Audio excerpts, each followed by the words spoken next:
My name is Father Jude Eli, and I come from Western Dominican preaching. This evening, we'll be talking about the person of Moses and the Passover experience. Understand the history of Israel. After the patriarchal period, that is, after the period of Abraham, Isaac, Jacob, and Joseph, the sons and daughters of Israel are in Egypt, and they are enslaved. They are waiting for a redeemer, or what we call the Goel of God. The Hebrew term Goel means vindicator, deliverer. And at this point in the history of Israel, Israel is under severe enslavement in the land of Egypt. Pharaoh has ordered, because the children of Israel are so incredibly numerous, he orders that the firstborn males are in fact to be destroyed. So we read in Exodus chapter 1, "And because the midwives feared God and gave them the families, then Pharaoh commanded all his people that every son that is born to the Hebrews you shall cast into the Nile, but you shall let every daughter live." And so at this point in chapter 2, now a man from the house of Levi went and took a wife, a daughter of Levi. The woman conceived and bore a son, and when she saw that he was a goodly child, she hid him for 3 months. A very interesting notion here. In Genesis, after God creates the universe, God looks at what he has in fact created, and in the mind and in the heart of God, it's something good. The Hebrew term here is the term tov. That's the exact same image and term that's used to describe Moses, the soon-to-be Redeemer of Israel. So creation is tov, Moses is tov. That means God is going to work something wonderful for his own people. And when she could no longer hide him, she took him, put him in a basket made of bulrushes, daubed it with bitumen and pitch, and she put the child into it and placed it among the reeds at the river bank. Interesting little point here. God creates, it is good. God allows this woman to marry a Levi. She bears a son, and he is good. We now have that son being placed in a basket on water. It's not by accident in the Hebrew authorship that the exact same word for the ark of Noah in water is the exact same term used by the Exodus writer for the basket of Moses. The word is tiva. So we have a new creation, somehow going to be made present in this child, Moses. He's placed upon water, as Noah and his family was placed upon water, because they are righteous. And now the ark and the basket of Noah are going to be the means of redemption. So what happens? Moses grows up in the court of Pharaoh, and for various reasons he has to leave the land of Egypt because there is a price on his head, because he's killed a fellow human being, and now Pharaoh has ordered his execution. So at this juncture, what happens? Moses goes to the land of Midian. He marries Sephora, the daughter of the chieftain Jethro. And in Exodus chapter 3, now Moses was keeping the flock of his father-in-law Jethro, the priest of Midian. And he and his flock were in the west side of the wilderness and came to Horeb, the mountain of God. And there the angel of the Lord appeared to him in a flame of fire out of the midst of a bush. And he looked, and lo, the bush was burning, and yet it was not consumed. And when the Lord saw that he had turned aside to see, God called him out of the bush and said, "Moses, Moses." And Moses says, "Here am I." And then at this point, God announces to Moses that he is a God that keeps covenant. He is a God that is in relationship, and he knows the hardship that the children of Israel have endured under the Egyptian taskmasters. And so he now says in verse 9 of Exodus, "And now, behold, the cry of the people of Israel has come to me, and I've seen their oppression with which the Egyptians oppressed them." One thing about God, he said in Genesis chapter 7 to Abram, the father of the Jewish people, "Abram, stand up, walk before me, and be blameless. Where you are going to go, I am going to go. I am a God that is in fact going to be present to you through the good times and the not so good times." And so how does God reveal himself to Moses? "I am God, the God of your father, the God of Abraham, the God of Jacob, the God of Joseph." What does that mean? I am the God that has been in relationship with my own people. I have never left them. Even in their sojourn and their bondage in Egypt, I am still the God of Abraham. I said I was going to be with my people, and so I am. And so that's how God reveals himself to Moses. "I am the God of your father, Moses. I said I was going to be with you. I have been with you. As I was with Abraham, Isaac, and Jacob, and now Moses, I am the God that keeps promises. I am a God that, in fact, is with his people. And so now I am telling you, I'm going to send a Redeemer." You've prayed for someone to redeem you out of the clutches of Pharaoh. Moses, you are him. "Come, I will send you to Pharaoh, that you may bring forth my people, the sons of Israel, out of Egypt." But Moses says to God, "Who am I that I should go to Pharaoh and bring the sons and daughters out of Egypt?" That's a great line. Who am I? God, don't you understand? There is a price on my head. How can I go back to Egypt? Who am I? Well, God says to Moses very clearly, "You are what I tell you. I make you. I am your builder. I am your creator." Huh? So when you ask me, who am I? You are whatever I tell you. You will be whatever I make you. And so Moses does not want to go back to Egypt, and so he says, "If I go back to the people of Israel and say to them, 'The God of your fathers has sent me to you,' they will ask him, 'What is his name? And what shall I tell them?'" Again, to know the intimate name of God is to know God's ultimate existence, God's ultimate nature, God's ultimate destiny. To know a name in Egyptian mythology, or to know a name of a god in Egypt, is to have control over that God. To know a name means to know the very intimate nature of the being that you are trying to name and call. God does not flinch. In the Hebrew, he utters, "I am what I am," or Hayeh Asher Hayeh. I am who I am what I am. Rabbinical transliterations use the divine name to mean I will be whatever I will be, indicating God's absolute freedom.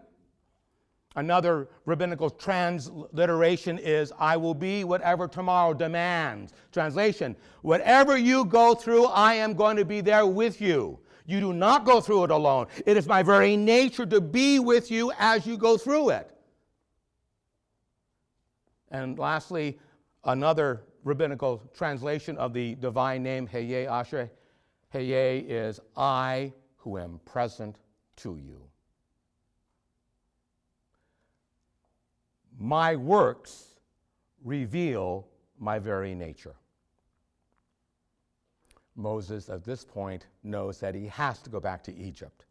And so at this juncture, God says to Moses, "You are going back."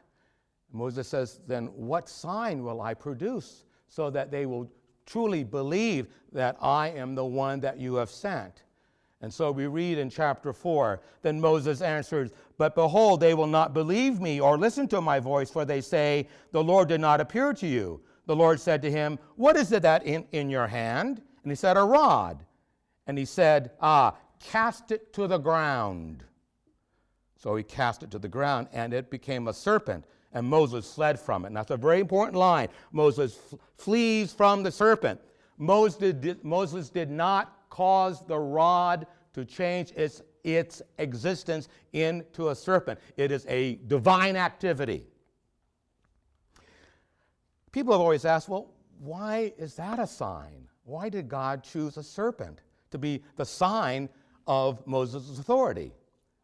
Well, you look at Pharaoh. You look how he's dressed.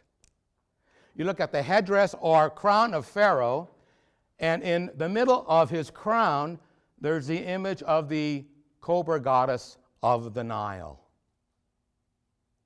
So when an emissary from a foreign country, or when any of the children of Israel went to Pharaoh in the royal court, he or she was faced with the reality, I am Pharaoh. You will do as I command. And if you do not do what I command, the image of the cobra that strikes death by its sting, that's how I will act. So the fact that God says to Moses, throw down the rod, and instantaneously it's turned into this large serpent. And God says to Moses, pick it up by the tail. Again, that is a very dangerous move. But God says to Moses, pick it up by the tail, and instantaneously it turns into a rod. We know through various snake charming episodes in the life of Egypt that snake handlers, if they handle the snake by its throat, it is paralyzed. It becomes catatonic. It becomes like a rod. And so the image is Pharaoh, the cobra goddess, the sting of authority, the sting of death. That is the God of Pharaoh. And now we have Moses with the staff and serpent in his right hand. And that's the God of Israel. That's the God of Moses. So at this point, we have Moses going back to Egypt. And of course, he goes before Pharaoh. We know about the 10 plagues. It is the last plague, the 10th plague. It's the plague of darkness, and then the killing of the firstborn. So the 9th plague, Egypt is covered in absolute darkness, except the land of Goshen, because it's the land of Goshen that the children of Israel live. And Moses has told Pharaoh, look, let my people leave so that we might worship our God. The Pharaoh has said, absolutely not, you will not leave. This is now after 8 plagues. We're now at the 9th plague. And at this point, what happens? So Moses stretched out his hand toward heaven, and there was a darkness in the land of Egypt for 3 days. 3, or the number 3 in Jewish numerology, means perfection. It is perfectly dark. Israel is in light. The rest of the world is in darkness. Then Pharaoh called Moses and said, go, serve the Lord. Your children may also go with you. Only let your flocks and your herds remain behind. Now we know from Egyptian chronicles that some of the slave populations throughout Egypt, they were allowed to go off for a few days and to offer sacrifices to their own native gods.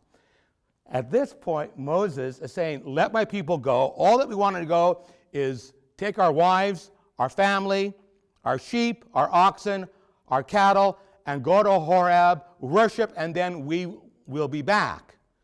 The problem is, Pharaoh says, no, you will not go. But now it's the 9th plague.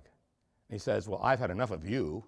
Go, but your cattle stay here, and your sheep stay here. Now you have to ask, well, what's the problem? Moses, why don't you hightail it out of Egypt with the people and not come back? Leave your doggone livestock. No, he can't leave the livestock. That's why in verse 25, but Moses said, "You must also let us sacrifice and burnt offerings that we might sacrifice to the Lord our God. Our cattle also must go with us. Not a hoof shall be left behind, for we must take them to serve the Lord our God, and we do not know what we'll have, but we do not know with what we must serve the Lord until we arrive there." Translation: we need the animals to offer up and sacrifice. You have to ask, well, why didn't Pharaoh simply says, "Okay, take your sheep, take your cattle, and go"? There's a slight problem. Some of the gods of Egypt take on animal form. This is the month of Nisan on the Jewish calendar. In Egypt, and in the land of Egypt, and with their own calendar, it's the month of the ram. What Moses is in fact saying to Pharaoh, and this is what actually will enrage Pharaoh, is that, Pharaoh, we know about your gods. Not only do they take on human form, they also take on animal form. And we're going to go and take cattle and sheep, the images of your own God, and we are going to kill them, we are going to sacrifice them, and we're going to eat them. Moses obviously says, and that will prove that the God of Israel is in fact stronger than all of the gods of Egypt. And that's why Pharaoh says, you're not going anywhere. Because he's committing Egyptian blasphemy. He's eating the gods of Egypt. And not only eating them, he is sacrificing them to the God of Israel, who in the view of Moses is the only true God. So at this point, we have that last episode in chapter 11. But the Lord hardened Pharaoh's heart. Again, this is verse 27. And he would not let him go at all. Then Pharaoh said to him, "Get away and take heed. For the day you see my face again, you are going to die." So Moses says, "As you say, and I will not see your face again." At this point, we now go into the Passover narrative. Exodus chapter 12.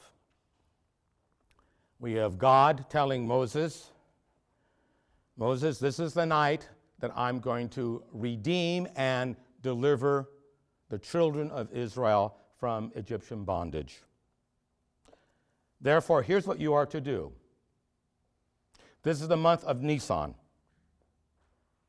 You and the children of Israel will act as one unifiable congregation. You will gather together. You will take the firstborn male goat or lamb out of your flock without blemish, without any impediment, without any mark that would distinguish it from any other lamb or goat. It must be pure. It must be without defilement. You will sacrifice it by slitting its throat. You will then offer it up in sacrifice. You will then take the carcass and you will roast it. You will eat it with unleavened bread. You'll eat it with bitter herbs. And as you eat it, with staff in your hand and the sash around your waist, you will eat it in haste. Why? This is the night of the Passover. We read in chapter 12. For I will pass through the land of Egypt the night, and I will smite all the firstborn in the land of Egypt, both man and beast alike, and all the gods of Egypt I will execute judgment. For I am the Lord, namely, I am the Lord. Heye, Asher, Heye. The blood shall be a sign for you upon the houses where you are, and when I see the blood, I will pass over you. And no plague shall fall upon you to destroy you when I smite the land of Egypt. That is the Passover. It's the eating and drinking of deliverance. And that's so important for you to understand this. It is the eating and drinking of deliverance. When you eat to remember. And what do you remember? You remember God's redemptive, salvific deliverance for your behalf. That's why today, for example, when a Jewish family gathers around the Passover Seder and they eat the food, the unleavened bread, the bitter herbs, the hariosis or the spiced fruit, and then the meat that is used for that meal. And they read the Exodus narrative. They will read excerpts from Exodus 12:13. Why? Because when you read it, the action that was done centuries ago is now applied to you in the present. So, for example, when a Jewish family gathers, they eat the Passover meal. It's not just a meal, it is a sacrificial meal.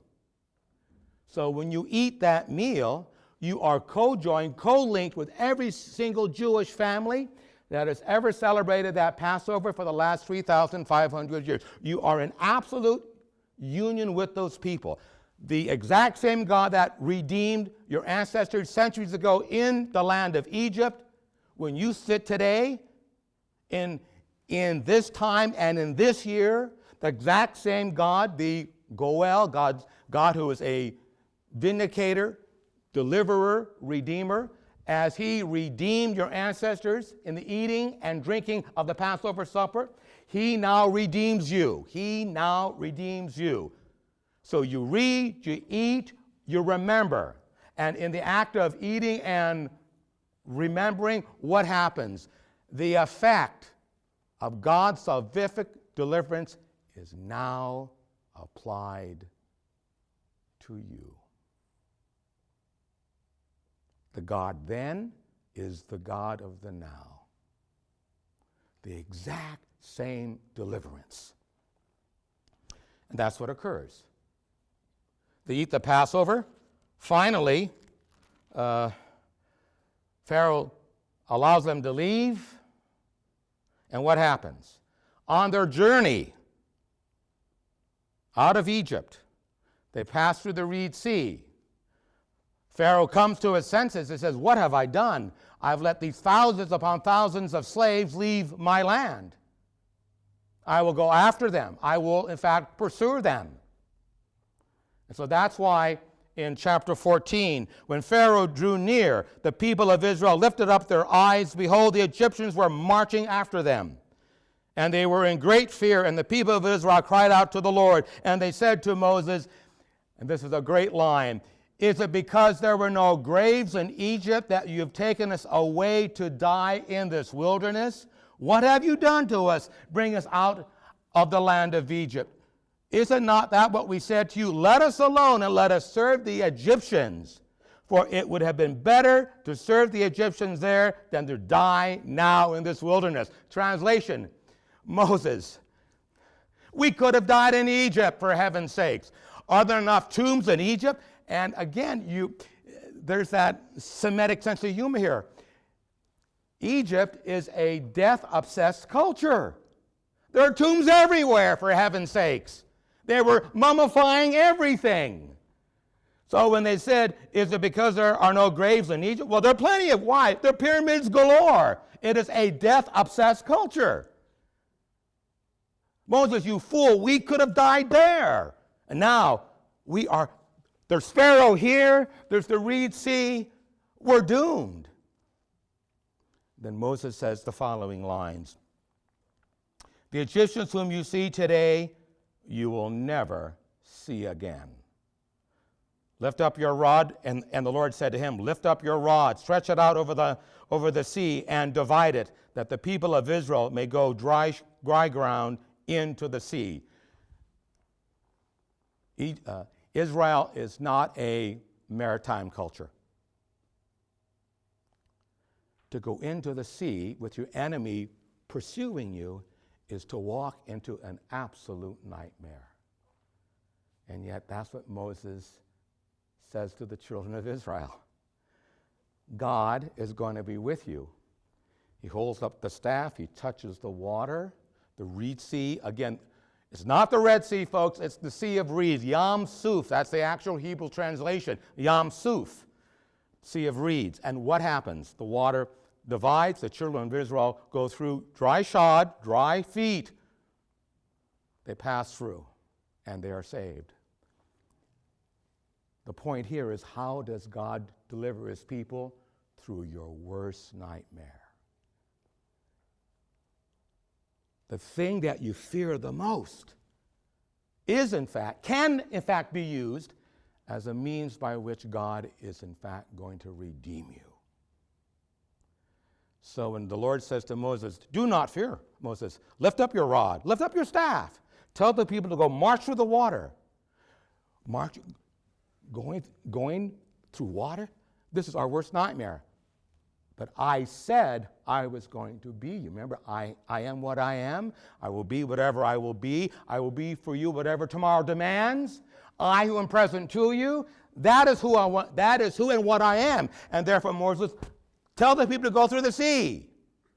They do, and they're saved.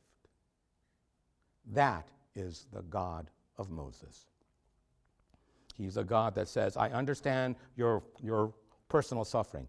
I understand your grief. I understand your worst worry. I understand human nightmare. I understand human misery. And in it all, I am going to be there with you. And not only just be there with you, in time, I am in fact going to redeem you. I am a God that keeps promises. I said I was going to be faithful, that I would walk with you. You walk with me and be delivered. That is the God of Israel. That is the God of Moses. And that is the God that delivers us today. What happened then happens now in our own time and in our own way.